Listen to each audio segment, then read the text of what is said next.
Hello दोस्तों, welcome to our channel विचार box.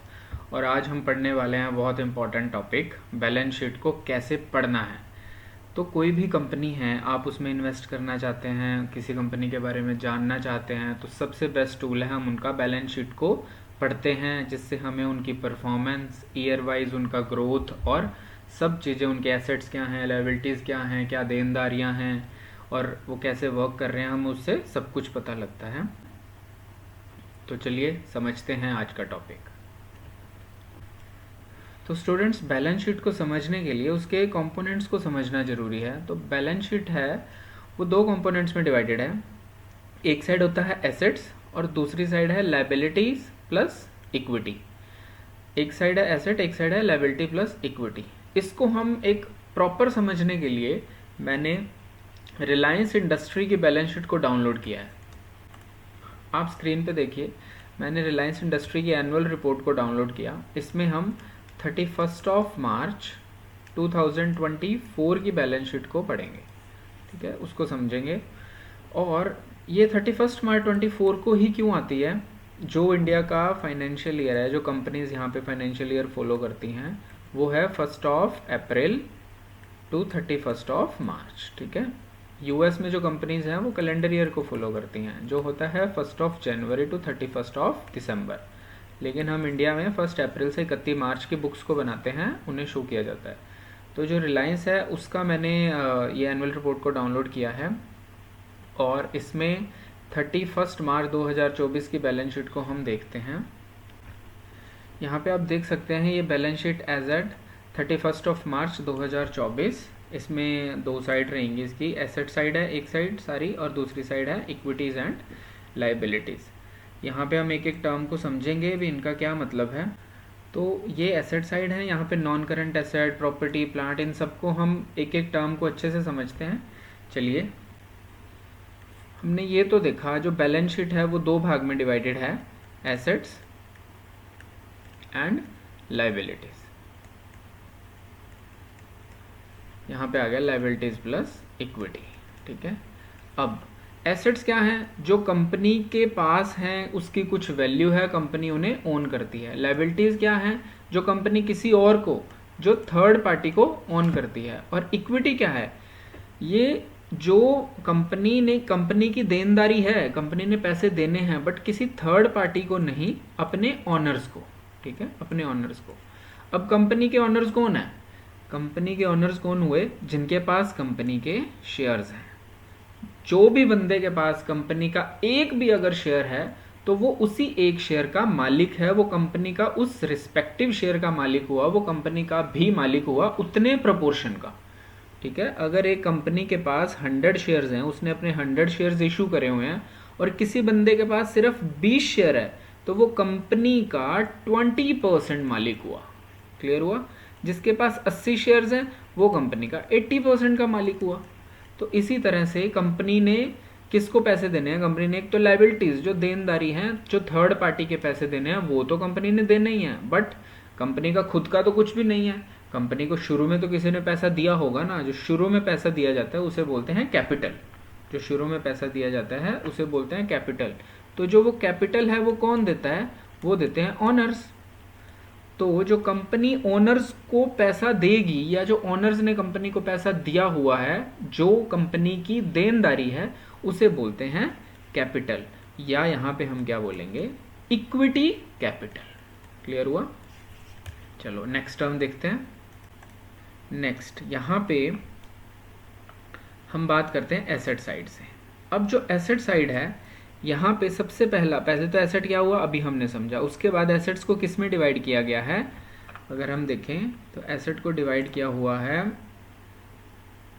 Non current और करंट एसेट्स में। आप यहाँ पे देख सकते हैं एसेट को इन्होंने डिवाइड करा है नॉन करंट एसेट और करंट एसेट में, ठीक है। अब इन दोनों का मतलब समझते हैं, फिर नॉन करंट की सारी टाइप समझते हैं और करंट एसेट्स को एक एक करके समझते हैं। यहाँ पे आप देखिए नॉन करंट एसेट्स क्या हैं।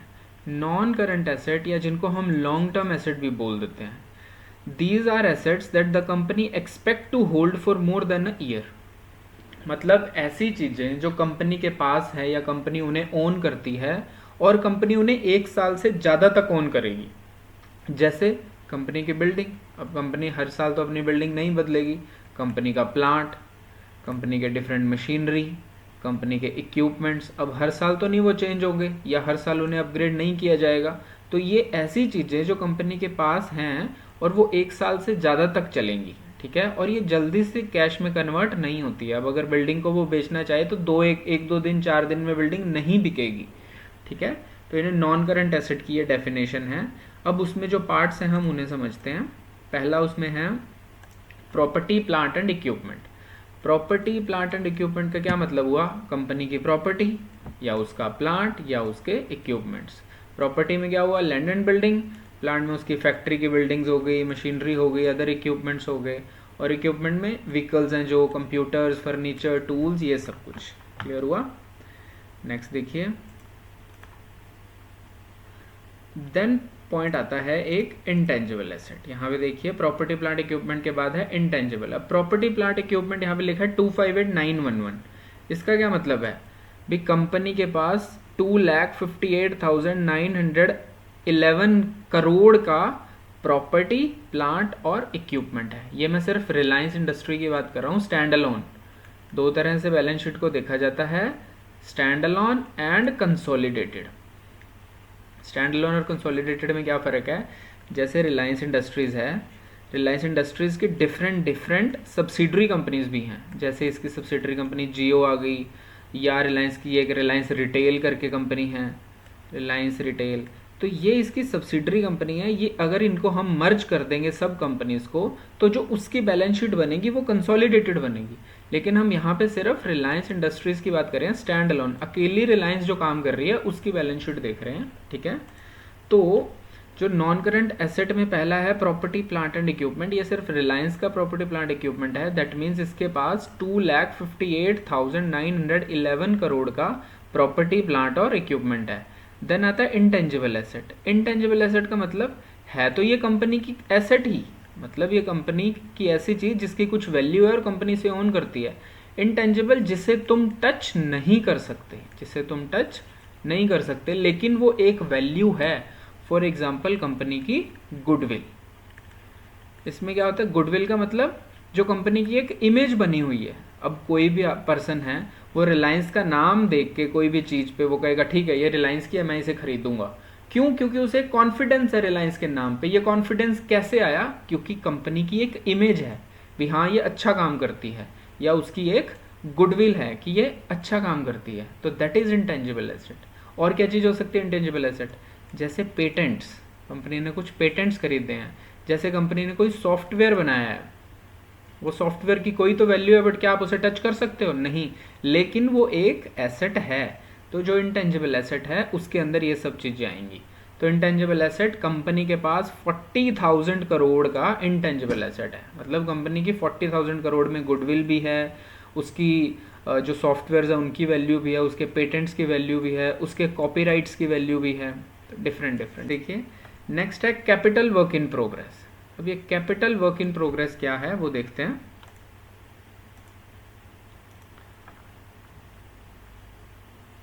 यहां देखिए capital work in progress, this refers to cost of ongoing projects that aren't ready for use. जो अभी तक रेडी नहीं है लेकिन वो प्रोजेक्ट्स चल रहे हैं। मतलब अगर तो वो रेडी हो जाते, कोई बिल्डिंग है अगर वो बन जाती तो वो किस में आती? एसेट्स में आ जाती। ऊपर हमने प्लांट मशीनरी पढ़ा था उसमें आ जाता। लेकिन अगर वो बन रही है उसकी कुछ तो वैल्यू है, अभी वो कंप्लीट नहीं हुई लेकिन अभी वर्क इन प्रोग्रेस है, तो जो उसकी वैल्यू है वो भी हमारी एसेट ही है, तो उसे हम कैपिटल वर्क इन प्रोग्रेस में शो करेंगे। जैसे for example a company builds a new factory would classify cost incurred so far under CWIP until the factory is finished and operational. वो कंपनी फैक्ट्री बन रही है लेकिन जब तक वो नहीं बनती उसे हम एक्चुअल फुल फ्लेज्ड बिजनेस में वो नहीं आती तो उसे एसेट्स में तो प्लांट मशीनरी में शो नहीं करेंगे, बिल्डिंग में शो नहीं करेंगे, लेकिन वो तब तक कैपिटल वर्क इन प्रोग्रेस में रहेगा। ठीक है। नेक्स्ट है intangible assets under development. Intangible assets under development का मतलब ऐसे इंटेंजिबल एसेट्स जो अभी अंडर डेवलपमेंट है। जैसे यहाँ पे इससे ऊपर वाले कैपिटल वर्क इन प्रोग्रेस में हमने देखा एक बिल्डिंग है, अगर तो वो पूरी बन जाती तो वो हम इसको शो करते प्रॉपर्टी प्लांट एंड इक्विपमेंट में, लेकिन अगर वो अभी नहीं बनी, ऑपरेशनल नहीं है, तो उसे हम कैपिटल वर्क इन प्रोग्रेस में शो कर रहे हैं। इसी तरह से कोई सॉफ्टवेयर है जो कंपनी अभी बिल्ड कर रही है लेकिन अभी वो फुल फ्लैज्ड ऑपरेशनल नहीं हुआ, तब तक वो किस में आएगा, इनटेंजिबल एसेट्स अंडर डेवलपमेंट में। क्लियर हुआ? नेक्स्ट बात करते हैं हम फाइनेंशियल एसेट्स की। अब ये फाइनेंशियल एसेट्स क्या हैं, इसमें देखो सबसे पहले इन्वेस्टमेंट। ये इन्वेस्टमेंट का मतलब, ये नॉन करंट एसेट के अंदर इन्वेस्टमेंट का मतलब हुआ ऐसी इन्वेस्टमेंट जो कंपनी ने की हुई है या जो कंपनी ने शेयर्स खरीदे हुए हैं किसी और कंपनीज के, या बॉन्ड्स खरीदे हैं गवर्नमेंट के, या कहीं और कुछ भी इन्वेस्ट करा हुआ है लॉन्ग टर्म के लिए। लॉन्ग टर्म मतलब more than 1 year, more than 1 year के लिए कहीं भी कोई भी इन्वेस्टमेंट की हुई है, वो हम फाइनेंशियल एसेट्स के अंदर नॉन करंट एसेट के अंदर दिखाएंगे। क्लियर? नॉन करंट एसेट के अंदर वही चीज आएगी जो 1 साल से ज़्यादा के लिए हमारे पास है और जिसको हम इजीली कैश में कन्वर्ट नहीं कर सकते। तो इन्वेस्टमेंट का पार्ट हुआ। तो रिलायंस के पास 31 मार्च 2024 के अंदर 3 लाख करोड़ का सिर्फ और सिर्फ इन्वेस्टमेंट था। मतलब कंपनी ने 3 लाख करोड़ का कहीं इन्वेस्टमेंट किया हुआ है। नेक्स्ट देखिए लोन्स। ये लोन्स वो नहीं है कंपनी ने जो ले रखे हैं, ये एसेट के अंडर है। ये लोन्स कंपनी ने लोगों को दिया हुआ है। ये लोन्स क्या हैं, कंपनी ने किसी को लोन दे रखा है, एडवांस दे रखा है। दैट मीन्स 10,000 करोड़ का सिर्फ रिलायंस ने लोन ही लोगों को बांटा हुआ है। ठीक है। नेक्स्ट देखिए अदर फाइनेंशियल एसेट्स। ये अदर फाइनेंशियल एसेट ऐसे एसेट्स जो यहाँ पे नहीं है, ऐसे फाइनेंशियल एसेट्स जो यहाँ पे नहीं है लेकिन हमें एक इनकम जनरेट करके दे रहे हैं, वो हमारा एसेट है, उसकी कुछ वैल्यू है, तो वो सिर्फ और सिर्फ 16,902 करोड़ के हैं। क्लियर हुआ? यहाँ देखिए अदर फाइनेंशियल एसेट्स में क्या चीज आ गई, this is catch all category for other long term financial assets. जो भी other long term financial asset है, जैसे कहीं लॉन्ग टर्म डिपॉजिट कर रखा है या कोई investment in other financial products में, तो उसे अदर फाइनेंशियल एसेट्स बोला जाएगा। क्लियर हुआ? नेक्स्ट देखिए ये है अदर नॉन करंट एसेट। अब ये अदर नॉन करंट एसेट क्या है, जैसे नॉन करंट एसेट के अंदर हेडिंग बन गया एक प्रॉपर्टी प्लांट का, एक इंटेंजिबल एसेट का, एक CWIP का, ऐसे डिफरेंट बन गए। लेकिन इन सब के अलावा कोई ऐसी चीज जो कहीं भी शो नहीं हो सकती लेकिन हमारी एक एसेट है, उसको हम यहाँ पे अदर नॉन करंट एसेट्स के अंडर शो करेंगे। जैसे इसमें 7,400 करोड़ के other non current asset. Next non current assets के बाद आता है करंट एसेट्स। अब करंट एसेट क्या है, तो करंट एसेट देखिए, these are assets that the company expect to convert into cash, sell or use up within 1 year. तो they represent the company's short term liquidity. इसका मतलब क्या हुआ, ऐसे assets जो कंपनी कन्वर्ट कर लेगी कैश के अंदर, या उन्हें बेच लेगी, या वो 1 साल के अंदर अंदर यूज हो जाएंगे, तो उन्हें करंट एसेट की कैटेगरी में रखा जाता है। क्लियर हुआ? जैसे आप बात करो कंपनी के पास कोई स्टॉक बना पड़ा है, तो उस कंपनी को पता है वो 2 या 3 महीने में इसे बेच लेंगे, तो ये करंट एसेट का पार्ट हुआ। इसी तरह से कोई और चीज़ है जो उन्हें पता है भी ये कैश में कन्वर्ट हो जाएगी एक साल के अंदर अंदर, या वो यूज़ हो जाएगी, तो इस चीज़ को क्या बोलते हैं, करंट एसेट। ठीक है। इसका डिफरेंट आगे देखते हैं, मतलब इसके अंदर क्या क्या है। तो पहला चीज़ है इसमें इन्वेंट्रीज। अब इन्वेंट्रीज क्या होती है, इन्वेंट्रीज जो ऐसा स्टॉक कंपनी ने जो बना के रखा हुआ है, उसके प्रोडक्ट्स जो कंपनी को पता है वो 1 साल के अंदर अंदर उन्हें बेच लेंगे। तो इन्वेंट्री क्या हुआ, जो उनके पास स्टॉक बना पड़ा है, जिस चीज़ में वो डील करते हैं वो सामान रेडी पड़ा है बेचने के लिए, उसे स्टॉक बोलते हैं। जैसे यहाँ देखो इन्वेंट्री क्या है, this is the value of goods that the company has on hand for sale. For a car manufacturer it would be cars in the showroom, और for a retail store it's the stock on the shelf. तो inventory क्या हुई, जो ready to cell सामान पड़ा है उसे inventories बोला जाता है। क्लियर हुआ? नेक्स्ट करंट एसेट में देखिए फाइनेंशियल एसेट्स, जिसके अंदर डिफरेंट है। पहला इन्वेस्टमेंट हमने समझा कंपनी की ऐसी इन्वेस्टमेंट, अब करंट एसेट है तो 1 साल से कम की, तो ऐसी इन्वेस्टमेंट जो 1 साल के अंदर अंदर मैच्योर हो जाएंगी, या हम उन्हें रिडीम कर लेंगे, या वो ख़त्म हो जाएंगी। तो ऐसी इन्वेस्टमेंट जो 1 साल से कम टाइम पीरियड की है उसे हम यहाँ पे करंट एसेट के अंडर शो करेंगे। देन आता है ट्रेड रिसीवेबल। अब what is trade receivable? Trade receivable का मतलब है ऐसी चीज़ जो ट्रेड हो चुकी है, जैसे स्टॉक है उसको हमने बेच दिया, ठीक है, सेल कर दिया, लेकिन अभी पैसे नहीं आए, मतलब अभी बिल बन चुका है, आपने किसी को सामान बेचा, बिल बन गया, लेकिन अभी पैसे नहीं आए क्योंकि वो 5-7 दिन के बाद पैसे देगा या 1-2 महीने में पैसे देगा, तो वो हमारा क्या हुआ? वो हमारा हुआ डेटर। हमने उससे पैसे लेने हैं, जिससे पैसे लेने हैं वो डेटर, जिसको देने हैं वो क्रेडिटर। हमने उससे पैसे लेने हैं तो वो किसके अंदर आएगा? वो ट्रेड रिसीवेबल के अंदर आएगा, ठीक है। मतलब जिसका बिल बन चुका हो, सामान आपने बेच दिया, बिल बन गया, लेकिन अभी पैसे नहीं आए, सिर्फ पैसे पेंडिंग है, तो हमारा ट्रेड हो चुका है, सिर्फ रिसीव करना है पैसा, that is trade receivable. Next आता है जी cash and cash equivalents. Cash and cash equivalent का मतलब है ये आपके पास बैंक में कितने पैसे पड़े हैं या हार्ड कैश कितना पड़ा है, क्लियर हुआ? तो ये हो गया कैश एंड कैश इक्विवेलेंट। तो इसमें अगर रिलायंस बोल रही है उनके पास 69248 है, दैट मीन्स उनके बैंक खाते में 69248 पैसे पड़े हैं, क्लियर हुआ? या इसमें बहुत लिक्विड चीज़ आती है, वेरी लिक्विड चीज़, मतलब कैश के बराबर की कोई चीज़ जो वो सिर्फ एक दिन में कन्वर्ट कर पाए अपनी लिक्विडिटी को, वो कैश एंड कैश इक्विवेलेंट में आ जाता है। देन आप देखिए नेक्स्ट है लोन। ये लोन का क्या मतलब? अगर ये करंट एसेट के अंडर लोन है, दैट मीन्स ये ऐसा लोन जो कंपनी ने दिया हुआ है 1 साल के लिए, मतलब 1 साल या 1 साल से कम के लिए वो लोन क्लियर हो जाएगा। यहाँ पे देखो 0 है ये 31 मार्च के लिए, लेकिन इससे पहले 2023 31 मार्च में ये 595 करोड़ था, और इस बार 31 मार्च 2024 में ये नहीं है। दैट मीन्स 1 साल में कंपनी ने इस लोन को ले लिया होगा, वापस कर लिया होगा, या वॉट एवर जो भी चीज़ है ये ख़त्म हो गया होगा, ठीक है। नेक्स्ट है other financial assets. Other financial asset, जो ऐसी फाइनेंशियल एसेट जो यहाँ पे कहीं नहीं है, वो यहाँ पे शो करते हैं जो 1 साल से कम की फाइनेंशियल एसेट्स है, ठीक है। तो ये 11,747 करोड़ की अदर फाइनेंशियल एसेट्स हैं। नेक्स्ट आता है अदर करंट एसेट्स। अब ये अदर करंट एसेट्स में कौन है? हमने जो भी करंट एसेट 1 साल के अंदर अंदर रिडीम हो जाएंगे, मैच्योर हो जाएंगे, या कैश आ जाएगा या सेल हो जाएंगे, कुछ भी, वो अगर इन किसी भी पॉइंट में नहीं आते, दैट मीन्स वो फाइनेंशियल एसेट का पार्ट नहीं है, वो इन्वेंट्री का पार्ट नहीं है, तो वो जो बच गया वो सब कहाँ लिखेंगे हम? अदर करंट एसेट्स में, क्लियर हुआ? तो इसी तरह से जो एसेट साइड है वो आप देखिए, एसेट साइड में 2 चीज़ें होती हैं, non current asset and current asset. यहाँ पे देखिए non current asset and current asset. तो ये सारी चीज़ें रिलायंस जो है वो ओन करती है, ठीक है। ये मोर देन 1 ईयर और ये 1 ईयर या उससे कम, 31 मार्च 2024 की ये बैलेंस शीट है। अब हम देखते हैं लायबिलिटी साइड क्या कहती है। अब इसमें है इक्विटी एंड लायबिलिटी। अभी हमने समझा इक्विटी एंड लायबिलिटी। इक्विटी वो जो कंपनी की देनदारी है किसको? ऑनर्स को। और लायबिलिटीज वो जो कंपनी की देनदारी है किसको? थर्ड पार्टी को। मतलब ओनर्स के अलावा किसी को भी अगर कुछ पैसा देना है तो वो लायबिलिटीज का पार्ट है। अगर ओनर को कुछ पैसा देना है, ओनर से ड्यू है, तो वो इक्विटी का पार्ट है। अब सबसे पहले हम इक्विटी में समझते हैं। पहला है equity share capital.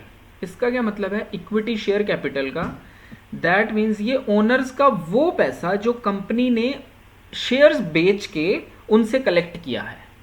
That means company ने कितने शेयर्स बेचे हैं और उनसे जो पैसा कलेक्ट किया वो इक्विटी शेयर कैपिटल का पार्ट है। यहाँ पे देखिए दैट इज 6766, क्लियर? 6766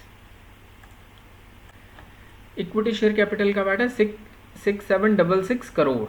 तो ये जो कंपनी ने, रिलायंस ने 2024 31 मार्च 2024 के अंदर अगर देखा जाए तो इक्विटी शेयर कैपिटल कितना उनका? 6766, मतलब 6776 करोड़, 6766 करोड़ कंपनी ने सिर्फ अपने शेयर होल्डर से कलेक्ट किया हुआ है, क्लियर? नेक्स्ट है अदर इक्विटी। अब ये अदर इक्विटी क्या है? अदर इक्विटी का मतलब है पैसा तो ये शेयर होल्डर का है, ये कंपनी ने पैसा कमाया होगा, इसके अंदर कंपनी का प्रॉफिट है, इसके अंदर कंपनी का रिजर्व्स हैं, इसके अंदर कंपनी की रिटेन्ड अर्निंग्स हैं। तो कंपनी ने ये पैसा तो कमाया है, लेकिन ये देना किसको है? ऑनर्स का पैसा है। लेकिन अभी तक कंपनी ने ऑनर्स को ये पैसा नहीं दिया, या ऑनर्स ने बोल दिया भी आप क्या करो, आप इसी पैसे को कंपनी में दोबारा इन्वेस्ट करो और कंपनी की ग्रोथ को बढ़ाओ। तो इसके अंदर ये आ गया रिटेन्ड अर्निंग्स, ठीक है। तो कंपनी ने क्या करा, अपना जो भी प्रॉफिट या रिजर्व्स कमाए थे, रेवेन्यू कमाया था, सरप्लस कमाया था, जो रिटेन्ड अर्निंग्स थी, उसको यहाँ पे शो कर दिया, उसको वो दोबारा री इन्वेस्ट कर रहे हैं ताकि वो ग्रोथ कर पाए। अगर वो री इन्वेस्ट ना करते, अगर वो रिटेन्ड अर्निंग्स को अपने पास ना रखते, तो ये कहाँ जाता, ऑनर्स के पास जाता, क्योंकि ऑनर्स का पैसा है, ये ऑनर्स के पास जाता, ये प्रॉफिट उनको मिलता, और किस रूप में मिलता, एज डिविडेंड मिलता। जो ऑनर्स है या शेयर होल्डर्स है उनको जो भी पैसा मिलता है वो एज अ डिविडेंड मिलता है। तो ये सब अदर इक्विटी के अंदर हम शो करेंगे। तो इससे क्या पता लगता है, रिलायंस के पास 5 लाख करोड़ का सिर्फ अदर इक्विटी पड़ा है। दैट मीन्स 5 लाख करोड़ का सिर्फ और सिर्फ उनके पास रिजर्व्स पड़े हैं, या मैं बोलूँ रिटेन्ड अर्निंग्स पड़ी हैं। उनके पास इतना प्रॉफिट इकट्ठा हो चुका है, उनके पास इतना रिजर्व्स अपने पास इकट्ठा है 5 लाख करोड़ का। क्लियर हुआ? नेक्स्ट देखते हैं। नेक्स्ट है लाइबिलिटीज। अब लाइबिलिटीज जैसे एसेट दो तरह से बटी हुई थी, नॉन करंट एसेट और करंट एसेट, इसी तरह लाइबिलिटीज भी दो में है, non current liabilities and current liabilities. अब नॉन करंट लाइबिलिटीज क्या हुई, नॉन करंट लाइबिलिटीज वो लाइबिलिटीज जो 1 साल से ज़्यादा तक हमारी लाइबिलिटी रहेंगी। ठीक है, जो 1 साल से ज़्यादा तक हमारी लाइबिलिटी हैं, ये हमारी देनदारी है जो 1 साल से ज़्यादा तक चलेंगी। जैसे इसमें फर्स्ट है बोरोइंग्स। बोरोइंग्स, आपने कोई चीज़ बोरो कर रखी है कंपनी ने, या तो बैंक से या कोई फाइनेंशियल इंस्टीट्यूशन से, कहीं से भी आपने कोई लोन ले रखा है और वो लोन 1 साल से ज़्यादा तक का है, वो 1 ईयर से ज़्यादा का लोन है, ये कंपनी की नॉन करंट लायबिलिटी में आएगा। दैट इज़ 1,61,000 की तो कंपनी के पास सिर्फ बोरोइंग्स ही है। कंपनी ने लोगों के पैसे देने हैं फाइनेंशियल इंस्टीट्यूशंस के 1,61,000 करोड़।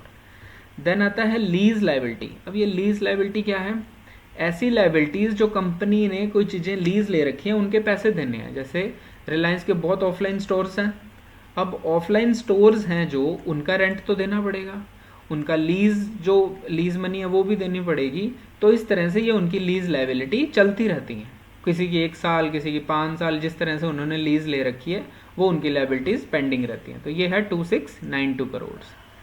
ठीक है, नेक्स्ट अदर फाइनेंशियल लायबिलिटी अभी यहाँ पे कोई नहीं है। देन आता है प्रोविजंस। अब प्रोविजंस के बारे में मैंने एक डिटेल्ड वीडियो बना रखी है, वो इस चैनल पे पोस्टेड है और मैं उसका जो लिंक है वो डिस्क्रिप्शन में डाल दूंगा। आप अच्छे से प्रोविजंस के बारे में वहाँ से देख सकते हैं। वो वीडियो प्रोविजन और रिजर्व्स के बारे में है, तो आप वहाँ से प्रोविजन एंड रिजर्व्स को बहुत अच्छे से समझ सकते हैं। आपको कुछ भी डाउट लगता है आप मुझसे कमेंट सेक्शन में पूछ सकते हैं। नेक्स्ट आता है डेफर्ड टैक्स लायबिलिटी। अब ये एक कॉम्प्लेक्स टर्म लगती है सबको, इसको मैं इजी भाषा में समझाता हूँ। डेफर्ड टैक्स लायबिलिटी क्या होती है, जैसे कंपनी ने अपना प्रॉफिट एंड लॉस अकाउंट बनाया होगा, अपना प्रॉफिट निकाला होगा। अब वो प्रॉफिट कैसे निकलता है, आपकी जितनी भी सेल हुई होगी, प्रॉफिट कैसे निकलेगा, आपकी जितनी भी सेल हुई है उसमें से आपने मोटा मोटा सारे खर्चे निकाल दिए, ठीक है, वो आपका प्रॉफिट निकल गया। वैसे ये प्रॉफिट होता नहीं है, मैं एज अ लेमैन बता रहा हूँ। आपकी जो भी सेल हुई, जो रेवेन्यू हुआ, उसमें से आपने एक्सपेंस निकाले, तो जो बचा वो आपका। तो ये अगर ये आपका प्रॉफिट है, तो जो आपने एक्सपेंस निकाले होंगे, हो सकता है आपका जो गवर्नमेंट के अकॉर्डिंग एक्सपेंस है वो बनता था 60 रुपीज़, लेकिन आपने 70 पे माइनस कर दिया। मतलब अगर आपकी 100 रुपये सेल है, ठीक है, आपने तो माइनस करा 70 रुपीज़, लेकिन गवर्नमेंट ने कहा नहीं 60 माइनस करना था। तो अगर आपने 70 माइनस करा तो आपका प्रॉफिट बचा 30। तो आपने टैक्स कितना दिया होगा गवर्नमेंट को, प्रॉफिट के ऊपर, दैट इज़ 30 रुपीज़ के ऊपर। तो फॉर एग्जांपल अगर 10% टैक्स है तो आपने 3 रुपये गवर्नमेंट को दे दिए, लेकिन गवर्नमेंट ने क्या बोला, आपने जो एक्सपेंसेस लेस करे हैं वो आपने ज़्यादा कर दिए। आपको तो एक्सपेंस लेस कितने करने थे, 60। तो 100 में से अगर 60 लेस करते तो आपका प्रॉफिट कितना बचता, 40। तो अगर उसका 10% देखें तो गवर्नमेंट को टैक्स कितना जाना था, 4 रुपये। आपने कितना दिया, 3 रुपये। तो जो आपने 1 रुपया कम दिया वो आपकी डेफर्ड टैक्स लायबिलिटी में आएगा। मतलब जो आपने टैक्स गवर्नमेंट को पे करा वो आपने कम पे किया।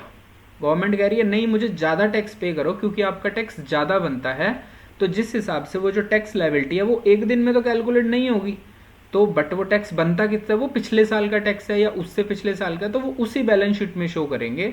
दैट मीन्स जो डेफर्ड टैक्स लायबिलिटी है ये हम एक लायबिलिटी कंपनी लेके चलती है, अभी हमारी ये एक लायबिलिटी निकलेगी, कंपनी को पता होता है ये हमारी लायबिलिटी निकलेगी, तो उसे वो डेफर्ड टैक्स लायबिलिटी में शो करते हैं। ठीक है, तो ये 36,259 करोड़ रिलायंस का निकला था 31 मार्च 2024 में। ठीक है, नेक्स्ट है अदर नॉन करंट लायबिलिटीज। अब ये अदर नॉन करंट लायबिलिटीज ऐसी लायबिलिटी जो 1 साल से ज़्यादा के लिए हैं, बट वो इन कोई भी हेड में नहीं आती, ना वो बोरोइंग्स का पार्ट है, ना लीज लायबिलिटी का, ना प्रोविजंस का, ना डेफर्ड का, तो वो हम यहाँ पे सारी शो करते हैं। क्लियर हुआ? नेक्स्ट देखते हैं करंट लायबिलिटीज। अब ये करंट लायबिलिटीज क्या हैं? ऐसी लायबिलिटी जो 1 साल के अंदर अंदर कंपनी को वाइंड अप करनी पड़ेंगी या वो डिसॉल्व हो जाएंगी, बट इनको 1 साल का टाइम पीरियड होता है इनके पास। जैसे बोरोइंग्स, कंपनी ने कोई लोन ले रखे हैं और वो 1 साल के अंदर अंदर ख़त्म हो जाएंगे। 1 साल के लिए लोन लिया, 8 महीने के लिए, 10 महीने के लिए, वो सब क्या हुआ? बोरोइंग्स फाइनेंशियल लायबिलिटी में, करंट लायबिलिटी में आएगा। देन है लीज लायबिलिटी, ऐसी लीज लायबिलिटी जो 1 साल से कम या 1 साल के लिए है। ठीक है, नेक्स्ट है ट्रेड पेबल। अब ट्रेड पेबल क्या है? जैसे ट्रेड रिसीवेबल थे, हमने माल किसी को बेचा है और बिल बन चुका लेकिन अभी तक पैसे नहीं आए, इसी तरह से जो ट्रेड पेबल है वो क्या है? ट्रेड पेबल ऐसी चीज जो बिल बन चुका है, आपने सामान भी रिसीव कर लिया, आपने जो स्टॉक है वो रिसीव कर लिया, लेकिन अभी तक आपने उसके पैसे नहीं दिए, दैट इज ट्रेड पेबल। अब ये ट्रेड पेबल किसको हो सकता है? ये माइक्रो स्मॉल एंटरप्राइजेज हो गए। कंपनी क्या करती है? माइक्रो स्मॉल एंटरप्राइजेज से सामान उठाती है, या कोई बाहर के ट्रेडर है उनसे माल उठाती है, या किसी से भी अगर वो माल उठा रही है और अभी तक पैसे नहीं दिए और 1 साल से कम में उसे पैसे देने हैं, that is trade payable. Clear हुआ? देन आता है अदर फाइनेंशियल लायबिलिटी। ऐसी फाइनेंशियल लायबिलिटीज जो ऊपर वाले हेड में नहीं आती, उन्हें इसमें लिखते हैं। देन है अदर करंट लायबिलिटीज।